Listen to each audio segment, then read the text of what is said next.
nosanga ekigambo ky'amasabo nga kikutte wansi ne waggulu. Kaakati ne tufuna omukyala ye Jeni Nakafeero. Jeni Nakafeero n'atunnyonnyolera ddala obukodyo obubeera mu masabo. Gwe wennyini omuntu gw'obeera ejjembe. Olina okusiba endege ku magulu n'okwata ekidde mu mukono, mukono ogwa kkono ne gukwata ennyindo. Kaakati awo n'olyoka ate okolera mu nzikiza, sigamba nti bya mu kitangaala oba waliwo ettaala. Kaakati n'atulaga obukodyo obwo.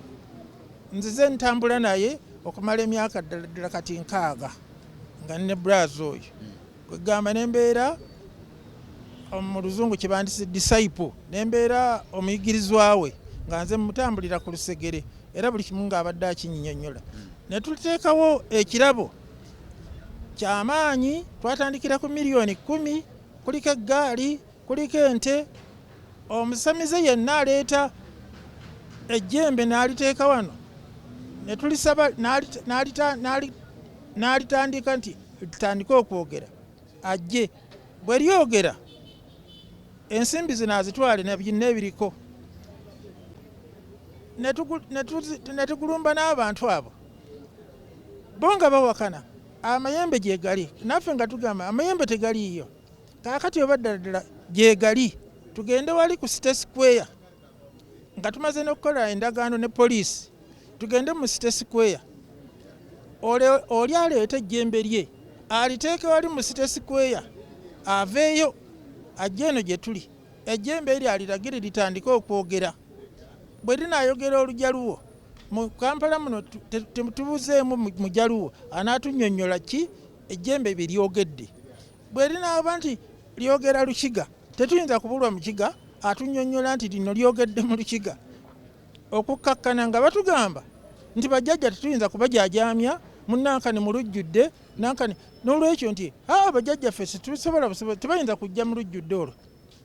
Ekyo ekirabo n'okutuusa kati kituuse ku miliyoni 50, n'ente n'eggaali tewali akitwala. Kati ne tuyita ne wabeerawo era abawalaze empaka nti amayembe gye gali, ne tubayita era ne bajja ne twatuula gindi Rakai.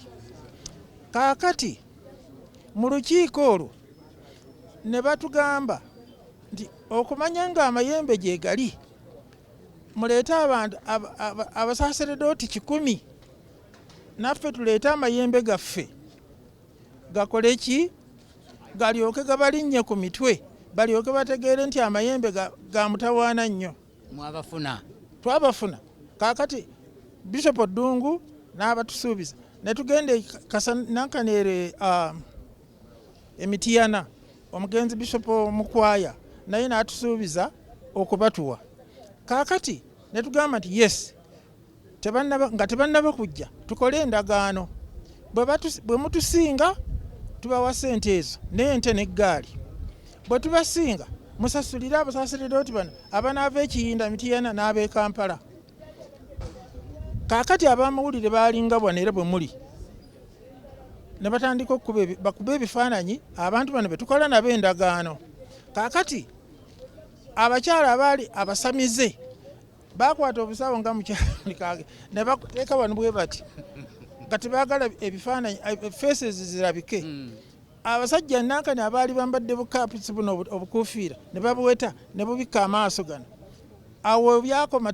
Bamukisa abafiira mu Mukama, bamukisa abafiira mu Mukama, beesimye beesimye beesimye abo nga beesimye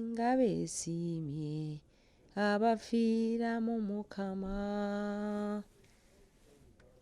Twebaza Omukama olw'ekirabo kya Reverend Fr.Br.Anatoli Waswa. Era nga olunaku olwaleero Kereziya Katolika eri mu kukungubagira omugenzi Reverend Fr.Anatoli Waswa. Bingi nnyo mukadde waffe oyo bye yayogeranga ng'akyali mu bulamu bw'ensi eno.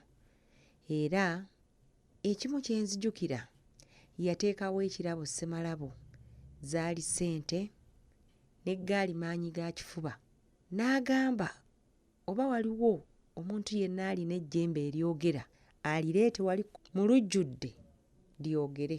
Fr.Br.Anatoli atuuse kufa nga tewali musamize yali yeetantadde.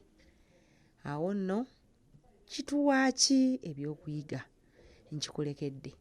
Abakkiririza Mukama waffe Yesu Kristo tukakasa nti waliyo okuzuukira, era tulina akalombolombo ak'okusabira abo bannaffe abaafa, kubanga baba bo tebakyeyinza wabula ng'essaala ezaffe ze beetaaga okusinga.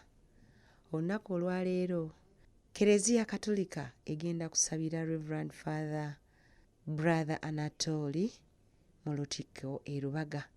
Tugenda kubeera nga tukutuusaako emikolo gyonna, ng'era Ssaabasumba Omuwummuze Augustine Kasujja, omubaka wa Paapa, yagenda okukulemberamu ekitambiro kya mmisa kino nga yeegattibwako ne ba Reverend Fathers abalala. Tugenda kubeera nga tulaba emikolo gyonna. Neeyungaako ku BC Media byonna.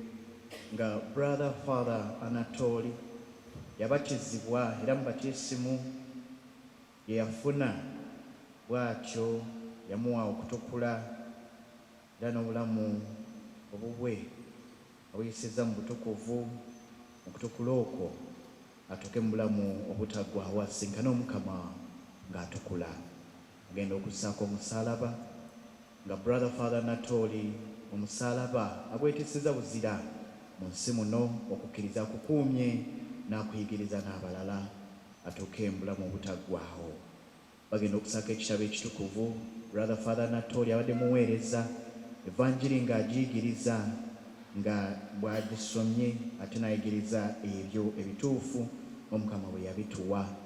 Ye ng'omusaaseredoti sitola ebaddemu obuyinza eteekebwa ku kasika ekyoko nga omusaaseredoti akozesa amasaakalamento amuyamba okutuuka mu bwakabaka bwa Katonda. Ekikompe ky'abadde akozesa mu mmisa nga awaayo ekitambiro, aweereza ebitambiro ku lwaffe ne ku lulwe.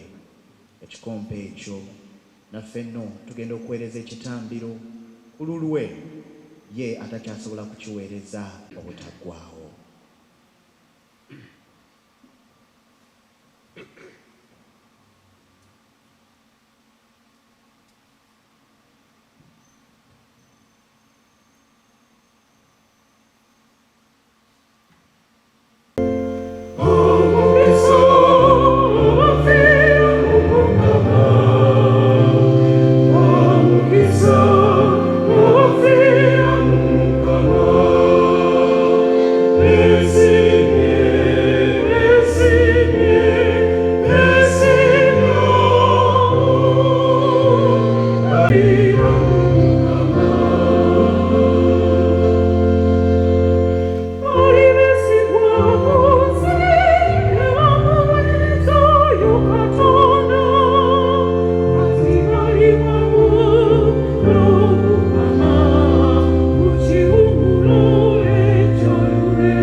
balizuukira, abamu baligenda mu bulamu obutaggwaawo, abalala mu nsonyi ne mu nnaku ezitaggwaawo. Ate abaagunjula abangi mu mpisa ennungi balyakaayakana ng'emmunyeenye emirembe gyonna. Abooluganda, tuzze okusabira n'okwerekera mu ssaala zaffe munnaddiini ono era omusaaseredooti Fr.Br.Anatoli Waswa ow'ekibiina ky'abannakalooli ab'ekiteredde. Omukama gwe yayise okuva mu nsi muno oluvannyuma lw'emyaka emingi ng'aweereza ekereziya n'abantu ba Katonda okutuusiza ddala mu myaka egy'obukulu 96. Newandibadde nti buli muntu afa ate nti okufa kujja ng'omubbi nga Katonda tatutemezzaako kutukanga ate kutennyamiza. Naye mu kufa kwa Br.Anatoli tetuyinza kwemulugunyiza Katonda, wabula tumwebaza kubanga yamutuwa naddala okumala ebbanga eggwanvu. Omukama amutuwadde okuweereza emyaka gino gyonna 96 ng'akyalimu amaanyi ate ng'ategeera. Mu abo abaafa bangi balizuukira, abamu baligenda mu bulamu obutaggwaawo, abalala mu nsonyi ne mu nnaku ezitaggwaawo. Ate abaagunjula abangi mu mpisa ennungi balyakaayakana ng'emmunyeenye emirembe gyonna. Abooluganda, tuzze okusabira n'okwerekera mu ssaala zaffe munnaddiini ono era omusaaseredooti Fr.Br.Anatoli Waswa ow'ekibiina ky'abannakalooli ab'ekiteredde. Omukama gwe yayise okuva mu nsi muno oluvannyuma lw'emyaka emingi ng'aweereza ekereziya n'abantu ba Katonda okutuusiza ddala mu myaka egy'obukulu 96. Newandibadde nti buli muntu afa ate nti okufa kujja ng'omubbi nga Katonda tatutemezzaako kutukanga ate kutennyamiza. Naye mu kufa kwa Br.Anatoli tetuyinza kwemulugunyiza Katonda, wabula tumwebaza kubanga yamutuwa naddala okumala ebbanga eggwanvu. Omukama amutuwadde okuweereza emyaka gino gyonna 96 ng'akyalimu amaanyi ate ng'ategeera. Ey'ekyenda etugamba bw'eti: emyaka gyaffe gyonna wamu giwera 7, mpozzi 80 ku b'amaanyi, ate emingi egyo gijjudde mitawaana na nnaku, ate giyita mangu nga tubuzeewo. Munnaddiini ono yeewaayo okuweereza Katonda nga teyeebalira, naddala yettanira nnyo okunyweza okukkiriza kw'Abakristo n'okujjanjaba abantu mu mubiri ne mu mwoyo, bonna beeyongere okutya Katonda ate n'okumwesiga okusinga okutya ebitaliimu oba eby'obulimbalimba eby'okutiisatiisa. Fr.Br.Anatoli yaguma okutwanjulira ekyama ky'Abasamize mu masabo. Bangi batya okugoogerako. Era w'afiiridde nga tewannabaawo musamize aguma kuwangula kirabo kye yassaawo eky'obukadde 50 ng'abasoomooza. Afudde talabye musamize aguma kuwaayo misana n'aleeta ejjembe mu lujjudde ne lyogera nga bwe bakola mu masabo.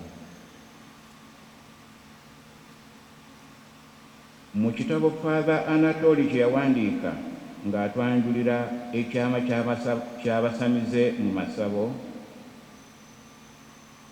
bwe yakiwandiika yakinkwasa mu ngalo n'enkisomero eyo gye nabeeranga, ekiyitibwa Unveiling Witchcraft, ekyakubwa mu Mariano Mwana Ekisubi mu mwaka gwa 2007. Atugamba bw'ati: the existence of spirits in the shrines, the tricks performed by witch doctors to extort money from the suspecting population. The witch doctors have convinced the population that they had powers to order evil spirits, Mayembe, emizimu, rubale, emandwa, to attack a person of their choice. He continues to say, the funniest thing is, in this era of civilization, when education has spread in the country and the people have obtained degrees and became professors, witch doctors manage to deceive such learned people. Emyezi gino egiyise bwe tubadde n'obulwadde bwa Ebola, Pulezidenti wa Uganda yawalirizibwa okulangirira nti bwe munaatwala abalwadde ba Ebola mu masabo ku basamize, obulwadde obwo bujja bweyongezi okusaasaana ate n'okutta abantu.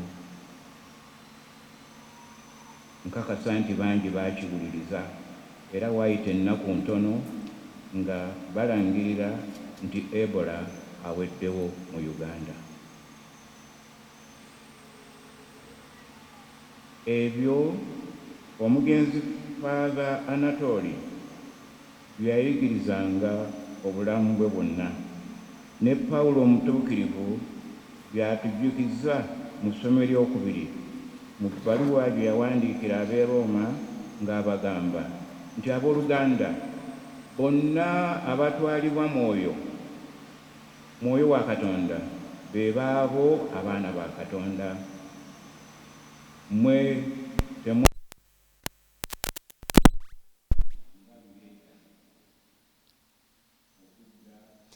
tulaso era nga mu kiseera kino tuli ne Archbishop Emeritus Augustine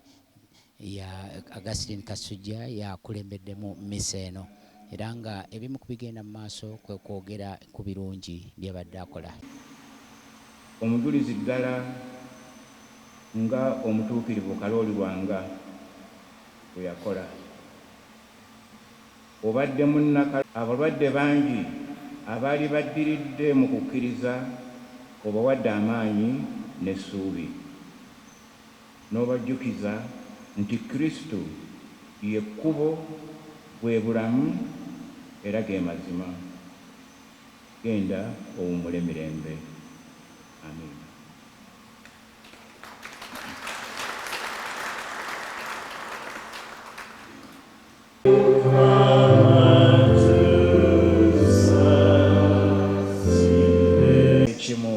Ensi yonna Mukama Katonda agitaasa akabenje k'entalo.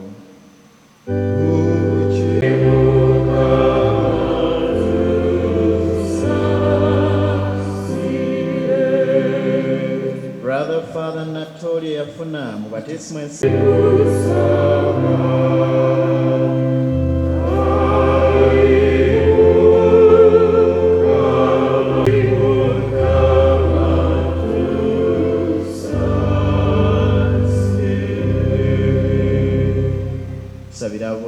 muzadde omuberevu nnyina Katonda byaba atwanjulira gy'oli okwegayirira kwaffe tukikusaba nga tuyita mu Yesu Kristo Mukama waffe.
Baganda bange mwegayirire Katonda paatira omuyinza wa buli kantu asiime ekitambiro nze nammwe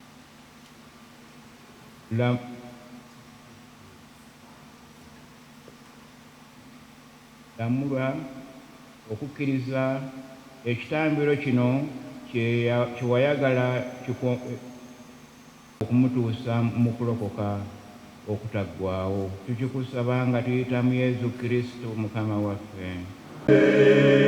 Muyimuse emitima bulijjo na buli wantu nga tuyita mu Kristo Mukama waffe, kubanga ye omu eyakkiriza afe ffe ffenna tuleme okufa akagenderere, ate nno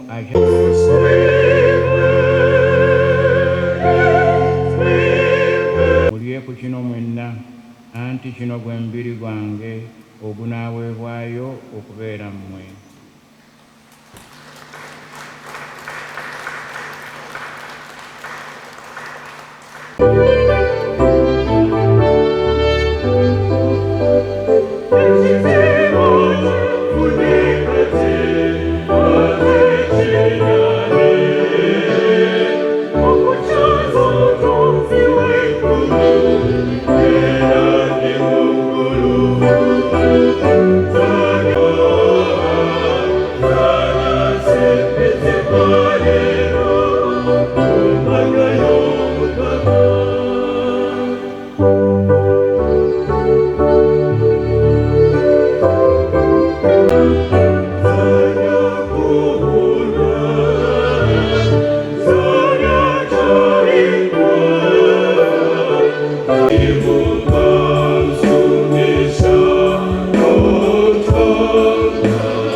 abatunuuliza amaaso amakkakkamu abasaasire.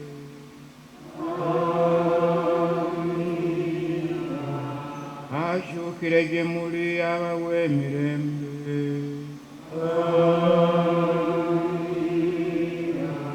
N'omukisa gwa Katonda omuyinza wa buli kantu, Paatiri ne Mwana ne Mwoyo Omutuukirivu gubakke kati gusigale nammwe emirembe n'emirembe.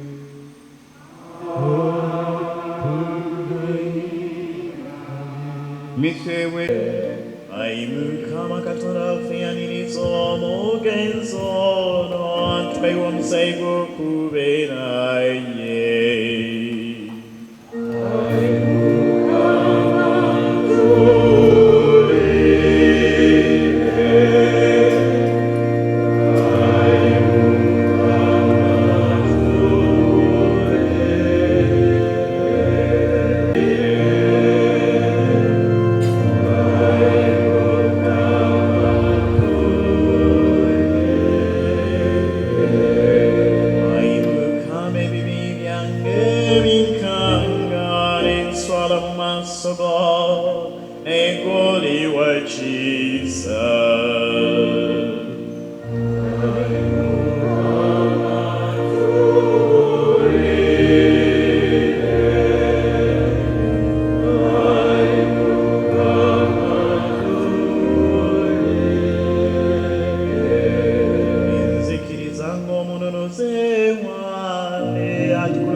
Bakungubazi bannange mwenna, mubaka wa Paapa Archbishop Augustine Kasujja otukulembera mu kitambiro kino nga tusabira mukadde waffe era munneegatteko twebaze bafaada bonna babadde naffe mu kitambiro kino. Bassebo mwebale nnyo, mwebalire ddala waabwe naffe mukwano gwaffe kitalo nnyo. Fr.Br.Anatoli omulamirembe tunakujjukiranga buli byonna byokoze. Akabbiro Muguya obubaka okuva ew'omutaka Gabunga omukulu w'ekika ky'Emmamba nafunye amawulire ag'ennaku era agankanze okuva ewa mutabani wange omutaka Joseph Sewakulya nga yewesiga Ssempagama Sseggwanga mu kika kyange nga ambikira muzzukulu wange Fr.Anatoli Waswa Kizito. Anatoli abadde ava mu lunyiriri lwa Kizito Kisolo mu mutuba gwa Ssempagama mu ssiga lya Ssempagama Sseggwanga. Abadde ayagala nnyo ekika kye era nga nange anjagala nnyo ng'omuntu. Ankyalidde emirundi egiwera era nandeetera n'ab'eŋŋanda ze abalala bangi bazzukulu bange. Abadde musawo wange era nga andeetera eddagala era n'oluusi nampita mu ddwaliro lye. Saasidde nnyo bazzukulu bange bonna n'okusingira ddala bava mu ssiga lya Ssempagama Sseggwanga olw'okuviibwako omuntu ow'omugaso bw'atyo. Tusinze nnyo Ayi Ssaabasajja, twakuumye bubi. Nassako omukono gwe, ziikwa Mubiru ow'okuna.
ddala eri mukadde waffe Ssaabasumba Agostino Kasujja akulembedde ekitambiro kino eky'emmisa.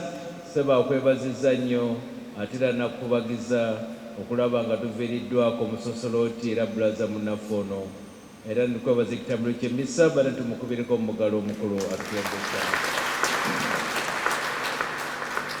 Munnaffe agalamidde wano ebimwogeddwako bingi era toyinza kwetantala kwogera ku bimalayo, naye njagala njogere ebigambo bitonotono ate abala tunayongereza tuti abadde musajja mukkiriza, abadde musajja alina okukkiriza, okukkiriza okutemotyamotya, okukkiriza kwajulidde mu mbeera zonna. Embeera gyabaddemu ebusosolooti ddala abadde musajja mujulizi, akoze bingi nga bwe tuwulidde omukulu avudde wano byayogedde.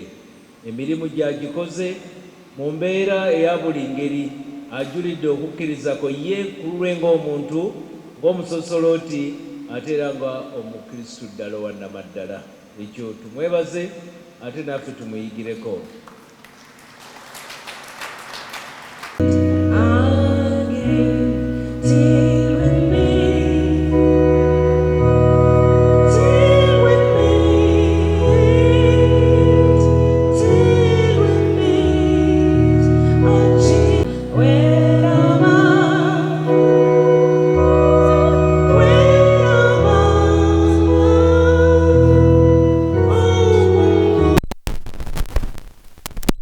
Kwebaza tukyali wano mu Luttiko Rubaga era nga omubiri gwa Fr.Br.Anatoli kaakano gugibwa mu Luttiko Rubaga era nga ebigambo bibadde ebirungi nnyo ebyogeddwa ku mugenzi olw'okuweereza mu biti eby'enjawulo. Aweereza nga father era nga brother, kyokka ng'ate era akoze n'omulimu ogw'enjawulo ogumwogeddwako ng'abadde omuweereza ow'omwoyo n'ow'omubiri oluvannyuma lw'okuba mu mwaka ogwali 1927 era oluvannyuma yatwalibwa okusoma obusomesa mu bitundu ebyebusuubizi. N'avaayo n'agenda ate era n'asoma n'obwa brother. Batutegeezezza nti ku mubiri gwa Fr.Br.Anatoli era ffe tukyaliwo okubanga tukutuusaako byonna wabula nga tutegeeza nti ne ku lunaku olwa Mande tujja kubanga twegatta butereevu nnyo mu kuziika okugenda okubeera ekiteredde. Nina abantu ab'enjawulo benja okuwaayo wano nga boogera ku mugenzi ebigambo ebirungi. Babadde bamutegeera batya, babadde bamumanyi batya. Kwebaza Omukama Katonda olw'obulamu bwamuwadde. Abadde musajja musomesa kyenyinza okwogera, abadde jjajjaffe, abadde mukwano gwaffe era abadde kitaffe. Nno ayogera simutegedde. Ayogera bamuyita Kasone Ronald okuva mu Open Family Association ekisangibwa e Kampala, era omukulu ono abadde patroni waffe kumala emyaka mingi. Naye byonna bye mbadde muyigirako nga nsobola ntera nnyo okugoberera enjogera ze nga bw'aba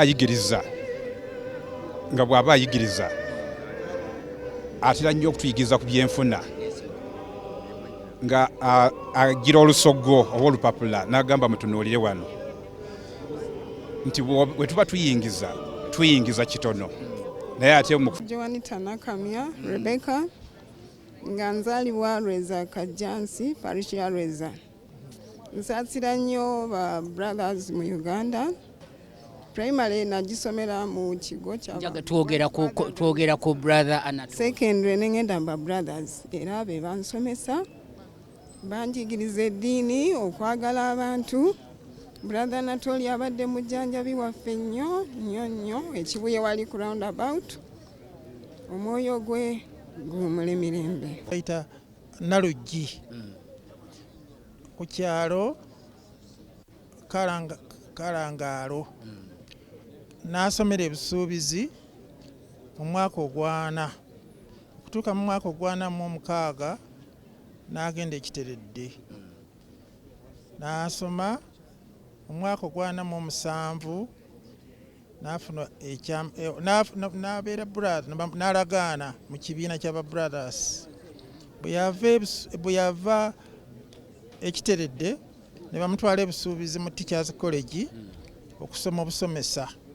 N'agenda mu busomesa n'abumala ne bamugaba mu kifo ky'e Katende Parish n'asomesa mu primary. N'agimala ne babakulu era ne bamugjayo ne bamutwala ebukalagi era ng'asomesa musomesa. Kati ye n'abagamba nti olulimi engeri olulimi lwe tukozesa abantu lwe batategeera. Kati omwepisikoopi naye n'agamba nti ekitegeeza ono ayinza okuba ng'alina olulimi olwawufu okusobola kugira ki okusomesa abantu ne bategeera.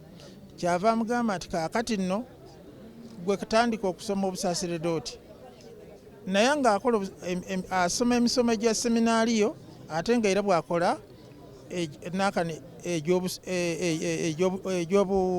egy'obuwanika obwa seminaariyo.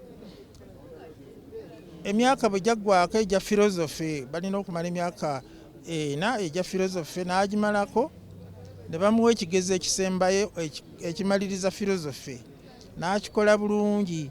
Kaakati Father Makadamu yali Dean of Studies Katigondo, n'akwata empapula ze n'azikebera n'azisoma n'amatira ne yeewuunya omuntu nankane okuddamu ekibuuzo ekyo. Kwegamba kereziya nga kereziya erina ebyamagero bye tulina okukkiriza obukkiriza wadde tetubitegeera, naye kubanga kati tewali ayinza kunnyonnyola nti Katonda wuuno bw'ati ekifaananyi kye kino.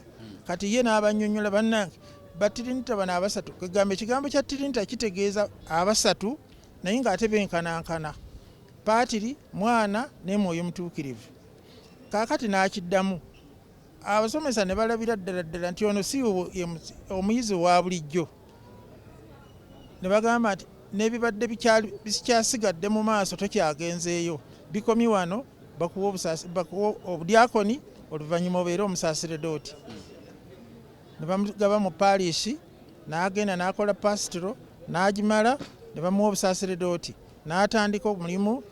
Olulimi luli yagamba omwepisikoopi nti ndowooza n'asomesa.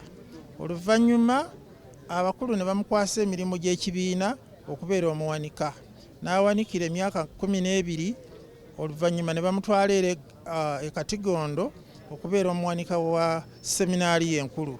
Eyo gye yali ng'akola ne Father Brother Westman mu Germany. Kati omwepisikoopi Bishop odesa abantu tebalutegeera engeri ye gy'annyonnyolamu ensonga ze nga njawufu ku basaseredooti ndowooza abalala.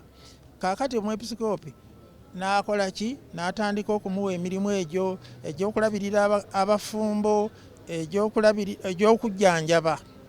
Kaakati mu kujjanjaba kuno ne tusanga ekigambo ky'amasabo nga kikutte wansi ne waggulu. Kaakati ne tufuna omukyala Jeni Nakafeero. Jeni Nakafeero n'atunnyonnyolera ddala obukodyo obubeera mu masabo. Gwe wennyini omuntu gw'obeera ejjembe, olina okusiba endege ku magulu n'okwata ekidde mu mukono ogwa kkono ne gukwata ennyindo. Kaakati awo n'olyoka ate okolera mu nzikiza, sigamba nti bya mu kitangaala oba waliwo ettaala. Kaakati n'atulaga obukodyo obwo. Nzize ntambula naye okumala emyaka ddala kati 6 nga ne braza oyo. Kwegamba nembeera mu luzungu kye bandise disciple, nembeera omuyigirizwa we nga nze mutambulira ku lusegere era buli kimu ng'abadde akinnyonnyola. Ne tuteekawo ekirabo ky'amaanyi. Twatandikira ku miliyoni 10. Kuliko eggaali, kuliko ente. Omusamize yenna aleeta ejjembe n'aliteeka wano. Ne tulisaba n'alitandika nti tutandike okwogera. Ajje bwe lyogera ensimbi zino azitwale n'ebiriko. Ne tugulumba n'abantu abo bo nga bawakana amayembe gye gali, naffe nga tugamba amayembe tegaliiyo. Kaakati oba ddala gye gali, tugende wali ku City Square nga tumaze n'okukola endagaano ne poliisi. Tugende mu City Square, oli aleeta ejjembe lye aliteeke wali mu City Square, aveeyo ajje eno gye tuli, ejjembe eri aliragire litandike okwogera. bwe linaayogera Olujaluwo mu Kampala muno tubuzeemu Mujaluwo anaatunnyonnyola ki ejjembe bye lyogedde. Bwe linaaba nti lyogera Lukiga tetuyinza kubulwa Mukiga atunnyonnyola nti lino lyogedde mu Lukiga. Okukkakkana nga batugamba nti bajjajja tetuyinza kubajaajamya munnankani mulujjudde nankani n'olwekyo nti bajjajjaffe tebayinza kujja mu lujjudde olwo. Ekyo ekirabo n'okutuusa kati kituuse ku miliyoni 50 n'ente n'eggaali tewali akitwala. Kati ne tuyita era newabeerawo era abawalaze empaka nti amayembe gye gali era ne bajja ne twatuula gindi Rakai. Kaakati mu lukiiko olwo ne batugamba nti okumanya nga amayembe gye gali muleete abantu abasaaseredooti 100 naffe tuleete amayembe gaffe gakole ki galyoke gabalinnye ku mitwe balyoke bategeere nti amayembe ga mutawaana nnyo. Twabafuna. Kaakati Bishop Ddungu n'abatusuubiza ne tugenda nankaneere Emitiyana omugenzi Bishop Mukwaya naye n'atusuubiza okubatuwa. Kaakati ne tugamba nti yes nga tebannaba kujja tukole endagaano bwe mutusinga tubawa ssente ezo n'ente n'eggaali. Bwe tubasinga musasulire abasaaseredooti bano abanaava Ekiyinda Mitiyana n'ab'e Kampala. Kaakati ab'amawulire baalinga bwanera bwe muli ne batandika bakuba ebifaananyi abantu bano betukola nabo endagaano. Kaakati abakyala abaali abasamize bakwata obusawo nga mukyala ne bateeka wano bwe bati nga tebaagala ebifaananyi faces zirabike. Abasajja nankani abaali bambadde bukapusi buno obukuufiira ne babuweta ne bubikka amaaso gano. Awo byakoma omuntu yennyini yabeera ejjembe era omukyala oyo nakafeero gwe mbabuuliddeko yatulagira ddala nga ye bwe baamutendekera emyezi 3 nga bamutendeka mu byobusamize n'agenda n'akomawo nga tebikoze n'akomawo n'addayo paka okutuuka lubagamba nti omukazi ono nga tumuliddeko ssente nnyingi tumubuulire ekituufu. Kaakati olwo bagenda okumubuulira ekyama eky'omusabo ekyabasamize. Brother katono nnyo kansooka embuukewo enteekateeka eri etya okuva wano olunaku olw'enkya babrothers abakristu bonna ab'omu kitundu n'abavudde Kampala n'abavuddewo bajja kujja bamulabe. Kati ku lw'Emmande bwe tugenda okumugalamiza mu nnyumba ye ey'olubeerera. Essaawa emisa ejja kutandika essaawa 4 ez'okumakya bye bigambo ebyo. Tweyanziza.